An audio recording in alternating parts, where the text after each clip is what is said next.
हम क्या पढ़ रहे थे? हम पढ़ रहे थे बाल्यावस्था मतलब चाइल्डहुड स्टेज। हमने और उसमें क्या पढ़ लिया था? हमने पढ़ लिया था कि बाल्यावस्था क्या होती है। बाल्यावस्था की दो उप अवस्थाएं कौन कौन सी होती हैं? जो हमारी बाल्यावस्था है, जो हमारी चाइल्डहुड स्टेज है, उसमें जो बालक है, जो शिशु है, उसका शारीरिक विकास किस प्रकार होता है। तो उसी के साथ आगे चलते हुए आज हम देखेंगे कि जो बाल्यावस्था है, जो चाइल्डहुड स्टेज है, इसमें जो बच्चा है, बच्चे का मानसिक विकास किस प्रकार से होता है। ठीक है, हमने क्या पढ़ा था कि जो शारीरिक विकास होता है वो कैसा होता है? वो मात्रात्मक होता है, और जो मानसिक विकास होता है वो आपका मानसिक विकास जो है वो गुणात्मक होता है। तो इसी प्रकार जो विकास है, विकास की प्रक्रिया कैसी होगी? विकास की प्रक्रिया मात्रात्मक एवं गुणात्मक दोनों होती है।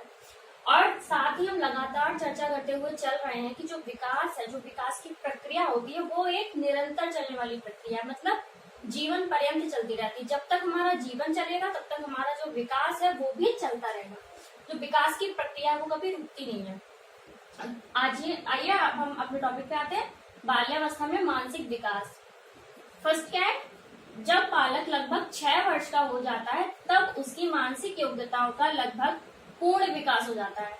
ये किसने कहा है? Crow and crow. जो क्रो एंड क्रो मनोवैज्ञानिक हैं, उन्होंने कहा है कि जब बालक लगभग 6 वर्ष का हो जाता है, मतलब जब बच्चा बाल्यावस्था में प्रवेश करता है, पूर्व बाल्यावस्था में होता है, तब उसकी जो मानसिक योग्यताएं हैं उनका विकास लगभग पूर्ण हो जाता है। कैसे हो जाता है? देखिए, पिछले हमने देखा था कि जो शैशवावस्था थी, इन्फेंसी स्टेज थी, उसमें क्या होता है? जो मानसिक विकास होता है उसकी गति सबसे तीव्र होती है। ठीक, और फिर हमने क्या देखा था कि पूर्व बाल्यावस्था मतलब जब बाल्यावस्था में बच्चा प्रवेश करता है उस पर शैशवावस्था का संक्रमण पाया जाता है, मतलब उसमें शैशवावस्था की कुछ विशेषताएं पाई जाती हैं। तो जैसे अब शैशवावस्था में मानसिक विकास तीव्र गति से हो रहा था, तो उसी का प्रभाव देखते हुए जब बच्चा 6 वर्ष का हो जाता है, पूर्व बाल्यावस्था में पहुंचता है, तब उसमें उसका संक्रमण क्या देखा जाता है? ये देखा जाता है कि वहां तक पहुंचते पहुंचते उसकी जो मानसिक योग्यताओं का विकास है वो पूर्ण हो जाता है। देखिए, लगभग पूर्ण हो जाता है, बिल्कुल तरह पूर्ण नहीं होता, बिल्कुल पूर्ण नहीं होता है। लगभग जो उसका मानसिक योग्यता का जो लगभग भाग है वो अधिकांश भाग जो है वो पूर्ण हो जाता है। नेक्स्ट क्या है?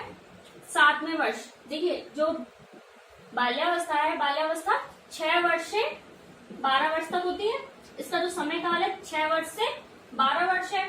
तो 6 वर्ष तक का जो मानसिक विकास था वो हम शैशवावस्था में देख चुके हैं। अब 7th ईयर मतलब 7वें वर्ष से 7वें वर्ष में क्या होता है? घटनाओं का वर्णन और अंतर समानताएं। घटनाओं का वर्णन कैसे? जैसे छोटी छोटी घटनाएं, बड़ी बड़ी घटनाएं नहीं, छोटी छोटी, यहाँ पर छोटी घटनाएं, छोटी छोटी घटनाओं का जो वर्णन है वो बच्चा करने लगता है। कैसे करने लगता है?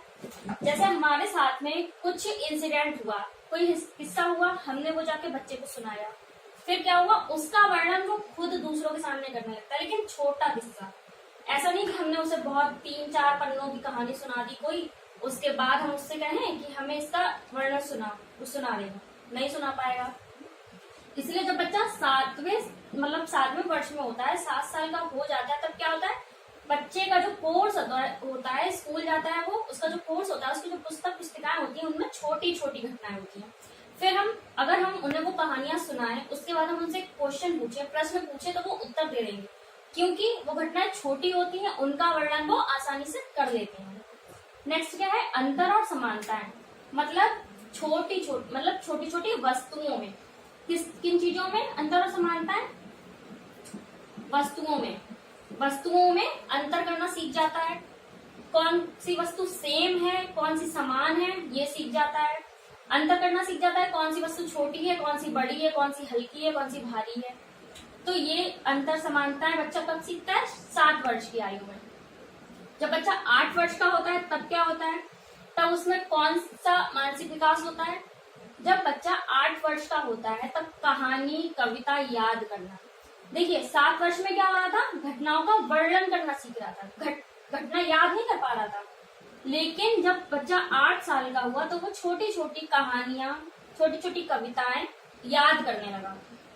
मतलब हमने उन्हें सुनाई, वो हमें डिट्टो को सुनाने लगे, एग्जैक्ट बिल्कुल सेम। 9 वर्ष की आयु में क्या हुआ?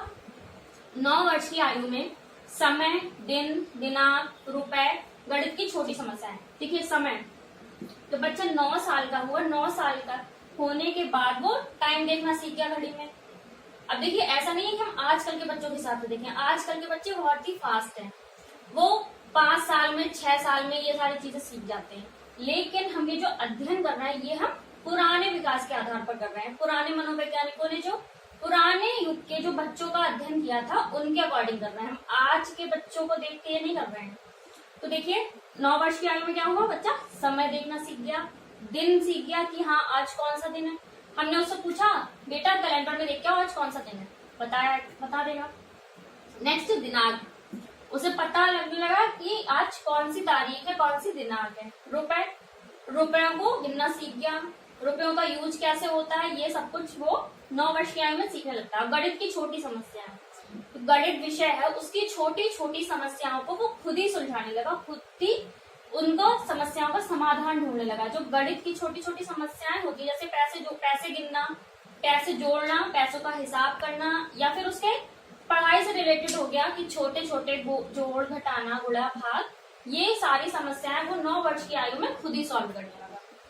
नेक्स्ट 10 वर्ष की आयु में क्या हुआ, 10 वर्ष की आयु में बच्चा जो है, जो बालक है, वो तेज गति से चलना, मतलब तेज गति से चलने लगा। देखिए इससे पहले क्या था, सबसे पहले क्या होता है, सबसे पहले मैंने आपको बताया था शैशवावस्था में सबसे पहले बच्चा क्या सीखता है, सबसे पहले बच्चा पेट के बल लेटता है, ठीक है। उसके बाद वो घुटनों से चलना सीखता है, फिर धीरे धीरे चारपाई पकड़ के या दीवार पकड़ के कुछ भी किसी चीज का सहारा लेकर खड़ा होता है। उसके बाद क्या होता है, वो धीरे धीरे चलना सीखता है, फिर आराम से चलता है, दौड़ता है। लेकिन ये जो 10 वर्ष की आयु है इसमें क्या होता है, वो तेज गति से चलना सीखता है। नेक्स्ट दैनिक कार्य, जो दैनिक कार्य है बालक के, मतलब जैसे स्नान करना, खाना खाना, पानी पीना, निद्रा, ये जो सारे उसके दैनिक कार्य, जैविक कार्य हैं, इन कार्यों को वो खुद ही करने लगता है। इसीलिए हमने पढ़ा था ना कि बाल्यावस्था में जो बालक है वो आत्मनिर्भर हो जाता है, और शैशवावस्था में क्या होता है, शैशवावस्था में जो बालक है वो पर निर्भर होता है, मतलब दूसरों पर निर्भर होता है। दूसरों पर निर्भर कैसे होता है, जो छोटा बच्चा होता है वो खुद खाना नहीं खाता है ना, दूसरों को सहारा लेता है। लेकिन हमने पढ़ा था कि जो बाल्यावस्था है, बाल्यावस्था में क्या होता है, बाल्यावस्था में जो बालक है वो आत्मनिर्भर हो जाता है, खुद अपने सारे काम करने लगता है। तो ये कब होता है, ये होता है 10 वर्ष की आयु में। देखिए 10 वर्ष की, ऐसा नहीं 10 वर्ष की आयु से पहले जो बालक है वो खाना वाना खुद नहीं खा पा रहा है। लेकिन जब बच्चा 10 वर्ष की आयु में पहुंचा तो वो अपने सारे दैनिक कार्य खुद ब खुद करने लगा, किसी के ऊपर डिपेंड नहीं रहता है। अपना स्कूल बैग खुद पैक कर लेगा, अपना टिफिन ले आएगा जाके, अपनी बॉटल भी फिल कर लेगा, ये जो सारे काम है वो खुद करने लगता है। नेक्स्ट जब बच्चा 11 वर्ष की आयु में पहुंचा तब क्या हुआ, 11 वर्ष की आयु में जो बालक है वो कठिन शब्दों की व्याख्या, मतलब देखिए पहले जो बच्चा है वो छोटे छोटे शब्द बोल पा रहा था, छोटे छोटे शब्दों की व्याख्या कर पा रहा था। अगर हमने उससे कहा कि मतलब बड़े आ की मात्रा वाले शब्द बताओ तो वो बता देगा। लेकिन 11 वर्ष की आयु में क्या वो कठिन शब्दों की व्याख्या करने लगा। अगर हम उसे कोई भी कठिन सा शब्द दे रहे हैं वो उसकी व्याख्या करने लगता है, मतलब व्याख्या मतलब क्या, उसको डिफाइन करने लगता है, उसके बारे में सब कुछ बताने लगता है। ठीक, जब 11 वर्ष की आयु में क्या हुआ, कठिन शब्दों की व्याख्या करने लगा। नेक्स्ट प्रत्यक्ष अवलोकन से ज्ञान। अब प्रत्यक्ष अवलोकन क्या होता है, देखिए प्रत्यक्ष मतलब होता है जो चीज हमारे सामने है, जिसे हम आंखों से देख सकते हैं, जो विजिबल है। और अप्रत्यक्ष मतलब जिसे हम देख नहीं सकते बस सोच सकते हैं उसके बारे में। तो क्या होता है, प्रत्यक्ष अवलोकन से ज्ञान, मतलब जो चीजें उसके सामने है, बालक के सामने है, जिन चीजों को वो देख पा रहा है, छू पा रहा है, जो उसके सामने विजिबल है, उनका अवलोकन करके उनसे ज्ञान प्राप्त करने लगता है। मतलब जैसे उसे पेड़ दिखा, उसके सामने पेड़ है तो वो उसका अवलोकन करने लगता है, मतलब उसे एब्जॉर्ब करने लगता है कि ये इस पेड़ में क्या क्या है, इसमें कौन सा फल लग रहा है, इसकी पत्ती कैसी है, इसकी लकड़ी कैसी है, इसका यूज क्या है, इसमें कैसा फल है, कैसा फूल है। ये होता है कि अवलोकन करना, जो हमारे सामने प्रत्यक्ष चीज है उसका अवलोकन करके हम उससे ज्ञान अर्जित कर रहे हैं। तो ये जो होता है ये मानसिक विकास, ये विकास जो है वो 11 वर्ष की आयु में होता है। नेक्स्ट 12वें वर्ष, जब बच्चा 12 वर्ष की आयु में पहुंच जाता है, मतलब जब बालक उत्तर बाल्यावस्था में पहुंच जाता है, मतलब बाल्यावस्था के अंत में पहुंच जाता है, तब क्या होता है, ये समस्या समाधान की शक्ति का विकास। अभी हमने देखा था कि गणित की छोटी समस्याएं कब हो रही थी, 9 वर्ष की आयु में। 12 वर्ष की आयु में क्या हुआ, जिस समस्या समाधान की शक्ति का विकास, मतलब उसके सामने कोई भी समस्या आ गई, वो किसी समस्या में है या फिर उसका दोस्त किसी समस्या में है, फिर कुछ भी सही, किसी भी प्रकार की समस्या ले लो, उसकी उस समस्या का जो समाधान करने की जो शक्ति है, समस्या का समाधान करने की जो पावर है, उस चीज का विकास, उस शक्ति का विकास जो है वो 12 वर्ष की आयु से होने लगता है। 12 वर्ष की आयु में होने लगता है कि जो बच्चा है उसे अगर कोई प्रॉब्लम हुई तो वो किसी के पास नहीं जाएगा। जब 12 वर्ष की आयु में हो जाएगा तो वो सबसे पहले कोशिश ये करेगा कि ये जो प्रॉब्लम है मेरे सामने, इसका सोल्यूशन मैं खुद ब खुद निकालूं। पहले वो हर तरफ हाथ पैर मार लेगा, हर तरह की कोशिश कर लेगा समस्या को सॉल्व करने के लिए, लेकिन जब उससे नहीं होगी तब उसके बाद वो अपने किसी बड़े के पास जाएगा। ऐसा नहीं है कि वो जाएगा नहीं, कि शक्ति का विकास हो गया तो वो खुद ही करेगा, नहीं, जहां तक वो कर पाएगा वहां तक करेगा, उसके आगे तो वो बड़ों से ही सलाह लेगा। देखिए अभी हमने क्या देखा था कि ये जो शारीरिक व मानसिक विकास है इसमें क्या होता है ये बात हम पहले भी देख चुके हैं। जो शारीरिक व मानसिक विकास है वो शारीरिक विकास मात्रात्मक होता है और मानसिक विकास गुणात्मक होता है। ठीक, अब देखिए हमने क्या देखा था कि मानसिक विकास की गति तीव्र कब होती है, मैंने भी बताया था कि कब होती है, शैशवावस्था में। देखिए यहाँ से 2 क्वेश्चन निकल के आते हैं कि जो आपका मानसिक विकास है उसकी गति कौन सी अवस्था में सबसे तीव्र होती है। वहां पे आपको ऑप्शन दे दिए, गर्भावस्था, शैशवावस्था, बाल्यावस्था या किशोरावस्था। तो आपको ऑप्शन कौन सा चूज करना है, आपको ऑप्शन देखना है कि हमसे पूछ क्या पहले हमें ये देखना है कि मानसिक विकास की गति सबसे तीव्र कब होती है, तो सबसे तीव्र होती है शैशवावस्था में। वहां पे आपका क्वेश्चन राइट होगा शैशवावस्था। ठीक, अब अगर आपसे पूछ रहा है क्वेश्चन, वही क्वेश्चन आपसे घुमा के पूछ लिया कि जो मानसिक विकास की गति है वो अधिकतम किसमें होती है, मतलब अधिकतम मानसिक विकास किस अवस्था में होता है। शैशवावस्था में तो मानसिक विकास की गति तीव्र हो गई कि तेज गति से होता है, लेकिन सबसे ज्यादा मानसिक विकास किस अवस्था में होता है, सबसे ज्यादा मानसिक विकास होता है आपका किशोरावस्था में। ठीक है, सबसे ज्यादा मानसिक विकास अगर आपसे पूछा जाए तो आप वहां पे किशोरावस्था देखेंगे। आपको यहाँ पे कंफ्यूज नहीं होना, आपको ध्यान रखना है कि सबसे तीव्र गति से किसमें होता है और सबसे ज्यादा मानसिक विकास किस अवस्था में होता है। आज की वीडियो से क्या हुआ, आज की वीडियो से हमारे 2 क्वेश्चन निकल गया।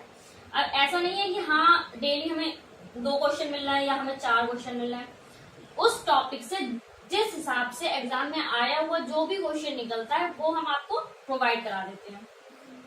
देखिए ये बात मैंने आपसे कल भी कही थी कि आपका टॉपिक जैसे जैसे कंप्लीट होता जाएगा वैसे वैसे हम लोग क्वेश्चंस करते जाएंगे। अब हमारी जो अवस्थाएं हैं उन अवस्थाओं में कितनी अवस्था बची है कि जिसका हमें अध्ययन करना है, सिर्फ एक अवस्था जो हमारी किशोरावस्था है, एडोलसेंस एज है, उसका अध्ययन अब हमें करने के लिए बचा है। बाकी हम 2 अवस्थाएं देख चुके हैं, तो उन 2 अवस्थाओं को आप प्रिपेयर करते रहिएगा।